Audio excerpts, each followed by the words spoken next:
So మీరు కూడా జ్ఞాపకం పెట్టుకోండి. అంటే ఇది నా జీవితాన్ని మార్చిన ఒక సందేశం. ఎలా ఫోకస్ నేను తప్పించిన. నాకు మ్యూజిక్ చాలా ఇంపార్టెంట్గా ఉండే.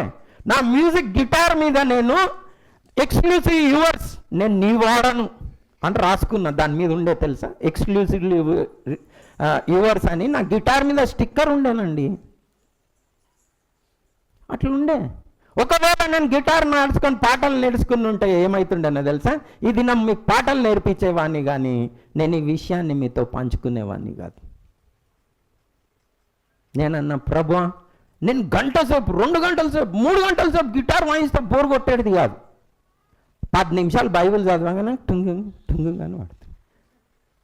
ప్రభువా ఇదేంటి ఇట్లా అవుతున్నది, నేను నీకంటే ఎక్కువ గిటార్ని ప్రేమిస్తున్నా, నీకంటే ఎక్కువ మనుషులను చక్కగా పాడాలని అనుకుంటున్నా, నన్ను పొగడాలని అనుకుంటున్నా, అందరిలాగా నాకు కూడా అలా అబ్బా ఏం వాయించినావు ఏం పాడినావు అంటే ఇష్టంగా ఉండేది.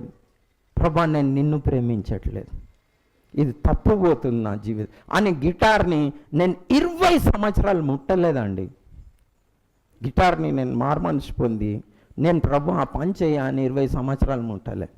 నేను మళ్ళీ చిన్నపిల్లలకు పరిచర్య చేసేటప్పుడు కరెక్ట్గా పాడడానికి నేర్పియాలని ముట్టిన. సో నాకు పాటలు అంటే ఏం వ్యతిరేకం కాదు, ఏదంటే వ్యతిరేకం కాదు, కానీ ఏది ఇంపార్టెంట్. అట్లా మన జీవితంలో ఆ ప్లస్లను తీసి పక్కకు పెట్టేసేయాలి. ఏది మైనస్ ఉన్నది, ఎక్కడ నేను వీక్ ఉన్నా, పాపంతో మనం ఏం చేయాలి, పోరాడాలి. మీరు పాపంతో పోరాడుతున్నారా? ఎవరిని చూసి? విశ్వాసమునకు కర్తయు దాన్ని కొనసాగించు యేసు వైపు చూచుచు మనం పాపంతో ఏం చేయాలి, పోరాడాలి.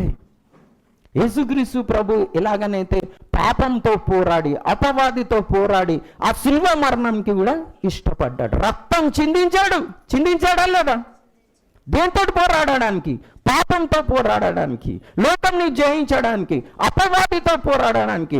అన్యాయ తీర్పుకు గురయ్యాడు, ఉమ్మేశారు, నిందించారు, బాధ పెట్టాడు, శిలువ మరణం పెట్టాడు.